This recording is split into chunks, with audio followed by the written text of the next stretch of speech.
Assalamualaikum warahmatullahi wabarakatuh. Perkenalkan saya Nes Dedi Irawan, Magister Keperawatan, dosen tetap Universitas Sains Sunyadin, Fakultas Ilmu Kesehatan untuk Prodi Keperawatan.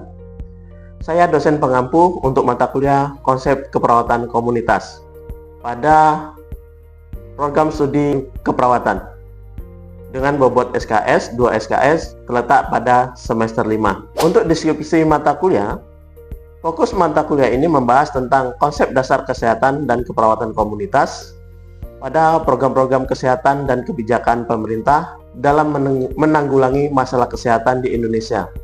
Asuhan keperawatan komunitas dan pembahasannya yang terkait dengan isu dan kecenderungan masalah kesehatan komunitas. Mata kuliah ini berguna dalam memahami konsep dasar keperawatan komunitas dan berbagai area khusus dalam keperawatan komunitas, terutama terkait dengan masalah kesehatan yang lazim yang terjadi di Indonesia. Untuk memahami tentang jaminan layanan kesehatan komunitas, isu kecenderungan yang terjadi, dan prasyarat untuk mengikuti mata kuliah ini, serta pengalaman belajar mahasiswa.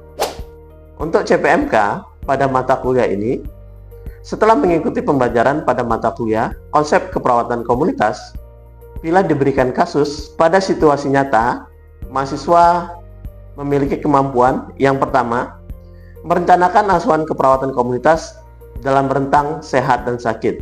Yang kedua, menyusun rencana asuhan keperawatan yang berfokus pada peningkatan derajat kesehatan, pencegahan penyakit, minimal pada area sekolah, kesehatan kerja, dan kelompok khusus dengan menggunakan langkah-langkah proses keperawatan komunitas. Dan pelaksanaannya menggunakan pembelajaran berbasis pendidikan dan proyek pengabdian masyarakat. Untuk CPL mata kuliah ini, untuk pengetahuan, ada CPL 2, yaitu mampu melaksanakan pekerjaan profesinya berdasarkan pemikiran logis, kritis, sistematis, dan kreatif, inovatif, serta bekerja sama dan memiliki kepekaan sosial serta bertanggung jawab secara ilmiah kepada masyarakat dan profesi klien. CPL 11 mampu menunjukkan karakter, sikap, dan perilaku yang komunikatif, percaya diri, kompeten, serta memiliki integritas. Untuk sikap, CPL 1 bertakwa kepada Tuhan Yang Maha Esa, menjunjung tinggi nilai kemanusiaan, menunjukkan sikap profesional dan prinsip etik, perspektif hukum, dan kebudayaan keperawatan. Untuk CPL 6, membangun kapasitas kepemimpinan manajemen. Untuk CPL 9, mampu meningkatkan keahlian profesional dalam bidang keperawatan melalui pembelajaran sepanjang hayat. Untuk CPL 11, mampu menunjukkan karakter, sikap, serta perilaku yang komunikatif, percaya diri, kompeten, dan memiliki integritas. CPL 13 mampu menunjukkan sikap dan perilaku yang komunikatif, percaya diri, kompeten, serta memiliki integritas. Untuk keterampilan umum, CPL 2 mampu menjalankan pekerjaan profesinya berdasarkan pemikiran logis, kritis, sistematis, kreatif, inovatif, serta bekerja sama dan memiliki kepekaan sosial, bertanggung jawab secara ilmiah kepada masyarakat, profesi, dan klien. Untuk CPL ke-8, mampu menghasilkan komunikasi dan melakukan inovasi dalam bidang ilmu dan teknologi keperawatan. Untuk CPL 9, mampu meningkatkan keahlian profesional di bidang keperawatan melalui pembelajaran seumur hidup atau sepanjang hayat. CPL 13, mampu menunjukkan sikap dan perilaku yang komunikatif, percaya diri, kompeten, serta memiliki integritas. Untuk keterampilan khusus pada mata kuliah ini, untuk CPL 2 mampu menjalankan pekerjaan profesinya berdasarkan pemikiran logis, kritis, sistematis, dan kreatif, inovatif, serta bekerja sama dan memiliki kepekaan sosial serta tanggung jawab secara ilmiah kepada masyarakat, profesi, dan klien. CPL 6 mampu membangun kapasitas kepemimpinan dan manajemen.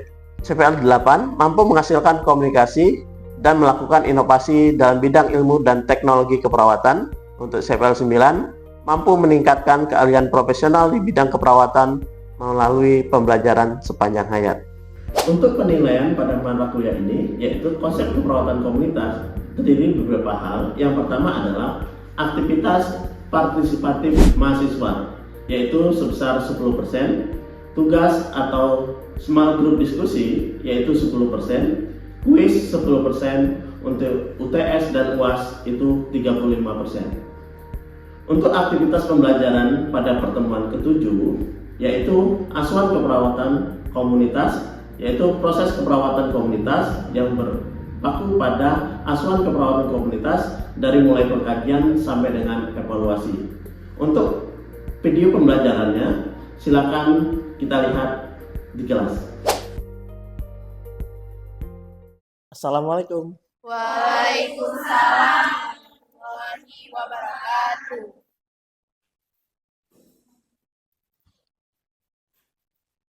Baik, sebelum memulai pembelajaran kali ini, mari kita doa bersama-sama agar materi yang Bapak sampaikan dapat kami pahami semua.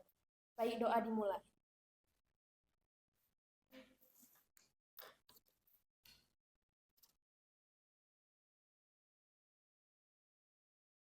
Baik, doa selesai.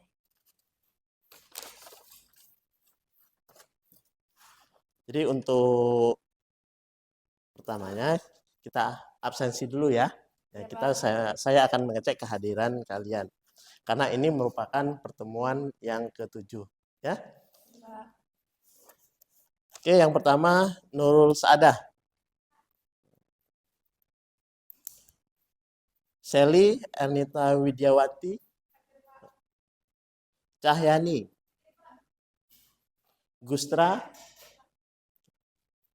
Gustri, Melani,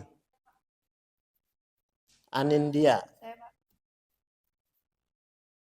Niswatul Khaira, Ade Ayu, Dea Ramadhani, Cindy, Rika, Marshanda, Winda Triana, Fahrul Rajib, hadir ya. Rafli, hadir ya. Sarah Tricia, Dini Rasida, Nur Mardia, Tri Wulandari, Lia Agustin, Deskalia Putri. Oke, udah saya absensi. Jadi ada 3 orang yang tidak hadir ya. Ini gimana nih? Ada keterangannya atau belum ada kabar? Oke, belum ada kabar ya. Oke, lanjut aja. Kita akan menyampaikan materi pembelajaran kita, yaitu asuhan keperawatan komunitas. Saya duduk atau berdiri nih? Berdiri aja ya. Ya, Pak. Oke, ini adalah merupakan pertemuan yang ketujuh. Jadi kompetensi dari tujuan kita adalah mahasiswa mampu melakukan pengkajian keperawatan komunitas secara komprehensif ya, dengan pencegahan penyakit minimal pada area komunitas. Yaitu pertama ada area sekolah, tempat kerja, kelompok khusus yang berfokus pada peningkatan derajat kesehatan. Jadi dalam proses pengkajian keperawatan komunitas, kita akan mengenal ya secara teoritis yaitu CAP. Apa itu CAP? CAP ini adalah model Community as Partner yang dikembangkan oleh Anderson dan McFarlane yang terintegrasi dari sistem Betty Newman. Kenapa? Karena kalau kita berbicara tentang Betty Newman, jadi Betty Newman ini adalah model komunitas yang memandang sistem terbuka dan berinteraksi dengan lingkungan serta sumber stresor. Ya. Jadi masyarakat itu adalah sumber stresor. Ya. Baik kita, kelompok khusus seperti mahasiswa, lansia, orang yang di tempat bekerja itu juga sebagai sumber stresor apabila ada tekanan. Jadi seperti itu. Nah, Untuk lebih lanjut, jadi komponen apa yang paling mendasar ketika kita melakukan asuhan keperawatan komunitas? Yang pertama adalah pengkajian. Jadi kalau kita berbicara tentang asuhan keperawatan, yang pertama adalah pengkajian. Setelah pengkajian, ada apa? Diagnosa keperawatan, penyusunan intervensi, implementasi, dan evaluasi. Nah, dari model ini, kita akan mengenal yang namanya inti komunitas atau the community core. Ya. Komponen ini berfokus pada data demografi, riwayat, dan karakteristik intrinsik penduduk. Ya, data yang dikaji meliputi yang pertama adalah riwayat komunitas. Apa yang dikaji di sini? Sejarah dari desanya. Ya. Apalagi perkembangan dari budayanya dan perubahan signifikan dari waktu ke waktu perkembangan dari desanya. Selanjutnya ada demografi. Apa aja? Ada usia, jenis kelamin, ya, penduduk. Selanjutnya ada etnisitas. Ya. Ini berhubungan dengan latar belakang suku yang menduduki wilayah desa tersebut. Nah, ada pola komunikasi yang dominan antara masyarakat desanya. Ya. Mayoritasnya apa? Oh, suku Aceh. Ya. Jadi paling tidak komunikasi yang digunakan di masyarakat desa tersebut adalah suku berbahasa Aceh dan kebudayaannya erat dengan bahasa Aceh. Selanjutnya ada nilai dan keyakinan. Ada agama yang dianut, rumah ibadah, nilai moral, serta pandangan warga mengenai kesehatan. Ya. Kalau kita mengkaji nilai dan keyakinan ini, pandangan masyarakat terhadap nilai dan keyakinan untuk memandang kesehatan itu sebagai hal yang berkaitan dengan fitrah sebagai manusia dalam meyakini bahwa kesehatan itu adalah hal yang sakral. Jadi seperti itu, bahwa memandang kesehatan itu memang adalah hal yang sakral. Selanjutnya adalah statistik vital, yaitu angka kesakitan dan penyebab kematian utama di wilayah tersebut. Jadi ini adalah data inti komunitas. Ada apa? Riwayat komunitas, data demografi, entitas, nilai dan keyakinan, dan statistik. Oke. Selanjutnya, tadi udah data inti, ini adalah subsistem komunitas. Yang terdiri dari, yang pertama adalah lingkungan fisik. Ya. Begitu kita berbicara tentang lingkungan fisik, berarti kita berbicara tentang kualitas udara, kualitas kebersihan air, ya, sistem pembuangan sampah, kepadatan perumahan, serta kondisi iklim dan cuaca.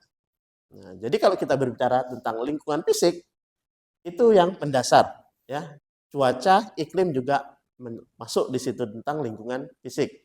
Selanjutnya pelayanan kesehatan dan sosial. Ya, ini berpikir tentang ketersediaan puskesmas, klinik, rumah sakit, posyandu, waktu operasional, biaya yang digunakan, serta akses jaminan kesehatan. Nanti ketika kalian mengkaji wadah atau masyarakat di komunitas, kita akan bertanya ini, Bapak, Ibu, jaminan kesehatannya menggunakan apa? Itu pada saat pengkajian itu ditanyakan. Karena kita sebagai perawat yang nantinya mengadvokasi ya masyarakat untuk apa? Untuk menggunakan jaminan ini. Jangan sampai masyarakatnya tidak ada jaminan kesehatan. Ya. Ketika mau berobat, nah, baru bingung mau ngapain, mau datang kemana. Jadi kita, begitu kita mengkaji komunitas, jadi kita sebagai menjembatani bahwa keberadaan jaminan kesehatan ini memang sangat dibutuhkan. Jadi seperti itu. Selanjutnya ada keamanan dan transportasi dan ekonomi. Nah, jadi kalau kita berbicara tentang transportasi, Nah, jadi jenis kendaraan yang digunakan warga untuk berbelanja dan lain sebagainya, kondisi jalan raya, ambulan, serta tingkat kriminalitas dan kebakaran. Ekonomi ya, ini tingkat kepadatan rata-rata pendapatan rata-rata penduduk. Ya. Angka pengangguran, jenis pekerjaan yang dominan, serta keberadaan pasar dan pusat perkantoran. Politik dan pemerintahan. Ini ada struktur organisasi formal, ada RT, RW, keberadaan partai politik, serta kebijakan lokal yang mempengaruhi kesehatan di masyarakat. Ini kan kemarin lagi pemilihan geci seluruh kota Langsa. Ya kan? Siapa yang ada ikut anggota Panwas ini? Oh, nggak ada. Oh, nggak ada. Jadi, kenapa kita ikut berpolitik? Yang pertama adalah di politik itu biasanya ya yang mencalonkan diri itu kan banyak visi misinya. Visi dan misi itu yang berhubungan dengan kesehatan itu siapa? Bagaimana kita harus berkontribusi untuk masa jabatan geci misalnya. Karena ini wilayahnya adalah desa. Jadi seperti itu. Komunikasi ya. Nah, media informal, koran, radio, papan pengumuman resmi, dan informasi grup.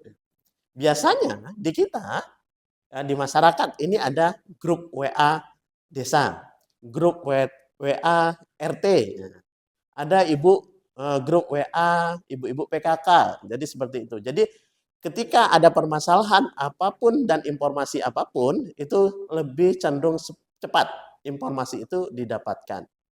Ya, nanti ketika kita atau adik-adik nanti melakukan pengkajian di komunitas, ya bisa melakukan pendekatannya kepada grup-grup tersebut. Ya, Ibu, hari ini kami mau melakukan pengkajian data komunitas. Nah, ada dari jam 8 sampai jam 2 siang. Itu jadi diinformasikan kita mau ke rumah warga. Oke, jadi seperti itu. Dan komunikasi itu yang pertama adalah bisa juga informasi kesehatan yang nanti kita berikan, ya seperti pemaparan informasi tentang hipertensi, ya DM, ya, jadwal kegiatan nanti kalian di masyarakat itu di-share juga di grup WhatsApp untuk ini. Selanjutnya ada pendidikan, tingkat pendidikan ada terakhir adalah warga, fasilitas sekolah di sekitar wilayah, serta akses terhadap edukasi kesehatan formal maupun non-formal. Selanjutnya yang terakhir adalah rekreasi. Nah, kenapa ini penting? Yaitu karena sistem perawatan komunitas, ya, salah satunya adalah kita butuh refreshing, butuh rekreasi. Nah, ketersediaan ruang terbuka hijau, lapangan olahraga untuk anak-anak bermain, serta aktivitas hiburan yang bisa dilakukan warga saat waktu luang. Ya, jadi seperti itu. Nah, selanjutnya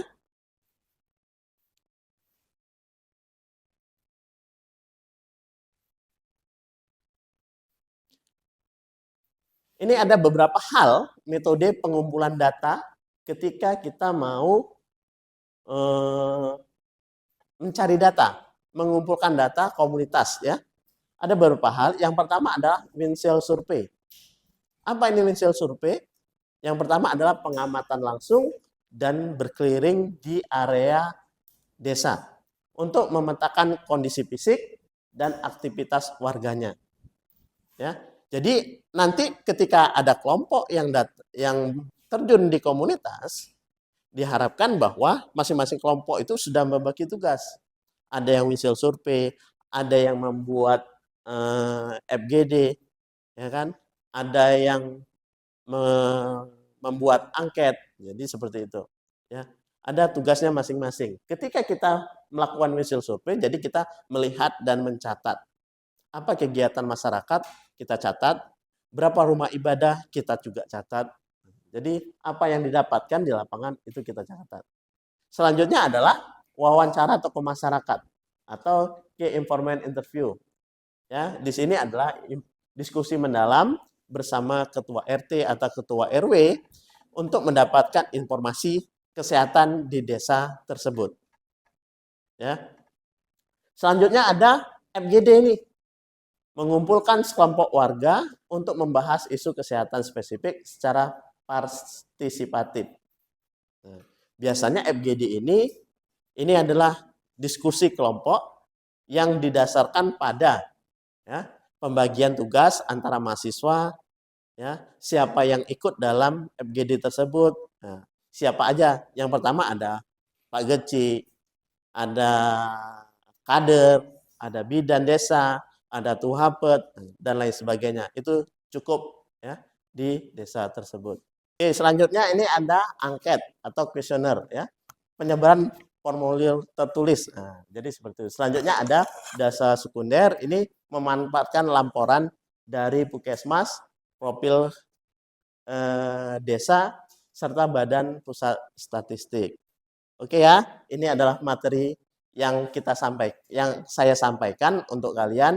Selanjutnya, apabila ingin bertanya, dipersilakan. Oke, silakan. Oke, silakan. Assalamualaikum warahmatullahi wabarakatuh. Waalaikumsalam warahmatullahi wabarakatuh. Saya Sally Ernita Widianti akan bertanya, dari 5 pengumpulan data tersebut, data mana yang paling cepat untuk melakukan pengkajian? Oke. Baik, terima kasih. Oke ya. Oke, dari 5 komponen pengkajian komunitas, yang paling efektif kita menggunakan diskusi terarah atau fokus grup diskusi. Ya, kenapa? Karena di FGD ini kita bisa mengumpulkan data secara real time. Jadi kita cuma mengundang siapa tokohnya yang turut hadir di saat FGD. Misalnya kader, ya kan? Yang kader, semua kader ya, ada kader lansia, kader ibu dan anak. Nah, jadi boleh kita hadirkan. Ada bidan, boleh kita hadirkan pada saat FGD. Selanjutnya ada tokoh masyarakat, misalnya ada Tuhapet, ada Pak Geci. Jadi yang memiliki andil dari masalah, yang mengetahui permasalahan yang ada di desa. Jadi secara yang lebih baik dari kelima pengkajian ini adalah FGD. Jadi seperti itu ya. Ada lagi? Saya, Pak. Oke. Mengapa data demografi diperlukan saat sebelum menyusun program kesehatan? Oke. Kenapa data demografi itu menjadi penting? Ya, yang pertama adalah itu adalah merupakan data vital statistik. Kenapa? Karena kita untuk mengetahui jumlah penduduk yang ada di desa tersebut, laki-laki dan perempuannya, tingkat pendidikannya. Jadi seperti itu.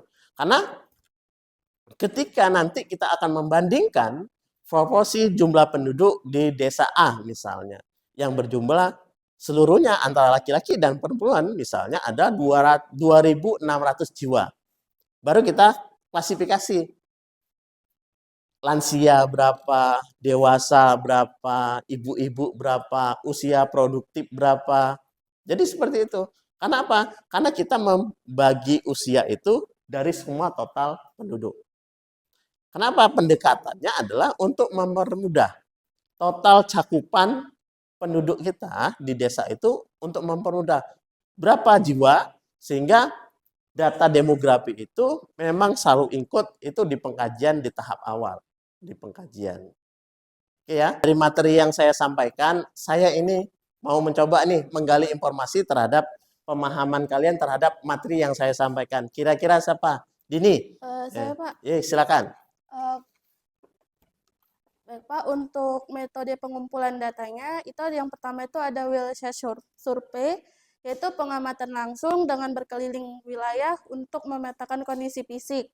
Terus untuk yang kedua ada wawancara tokoh masyarakat, yaitu ke-informan interview, itu diskusi dengan bersama ketua RT, RW, dan kader kesehatan juga. Terus yang ketiga ada fokus diskusi dengan terarah, atau fokus group discussion atau FGD, yaitu mengumpulkan sekelompok warga untuk membahas isu kesehatan spesifik secara partisipatif. Terus yang keempat ada angket atau kuesioner, yaitu penyebaran formulir tertulis kepada sampel atau seluruh kepala keluarga untuk mendapatkan data kuantitatif. Terus yang terakhir ada data sekunder, yaitu memanfaatkan laporan berkas dari puskesmas, kelurahan, atau data Badan Pusat Statistik, Pak. Oke, terima kasih. Ya, sudah paham ya?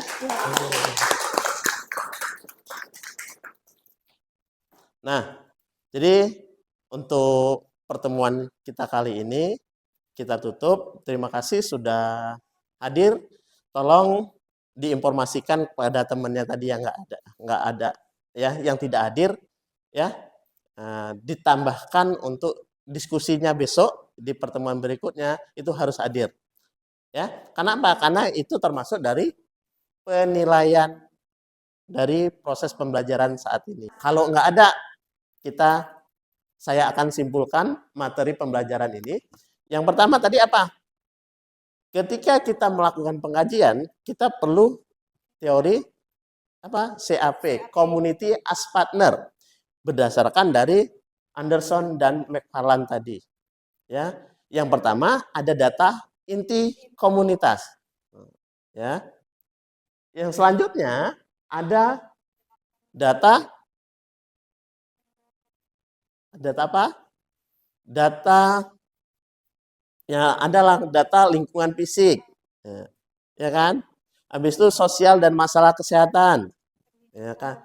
Pendidikan, keamanan dan transportasi. Sampai yang terakhir adalah rekreasi. Nah, namun pada saat kita membuat kuesioner pengkajian nanti, kita juga mengikutkan data-data ini sebagai acuan pembuatan kuesioner komunitas. Paham ya? Oke. Jadi untuk pertemuan berikutnya kita akan membahas tentang small group diskusi terkait tentang FGD. Ya, saya harapkan adik-adik semua bisa membaca ya FGD itu seperti apa. Jadi begitu kita pertemuan berikutnya, jadi adik-adik bisa membuat grup dan kita melakukan diskusi kelompok terarah untuk pengumpulan data komunitas. Terima kasih. Kita sudahi pertemuan kita dengan wabillahi taufik wal hidayah. Assalamualaikum warahmatullahi wabarakatuh. Waalaikumsalam warahmatullahi wabarakatuh.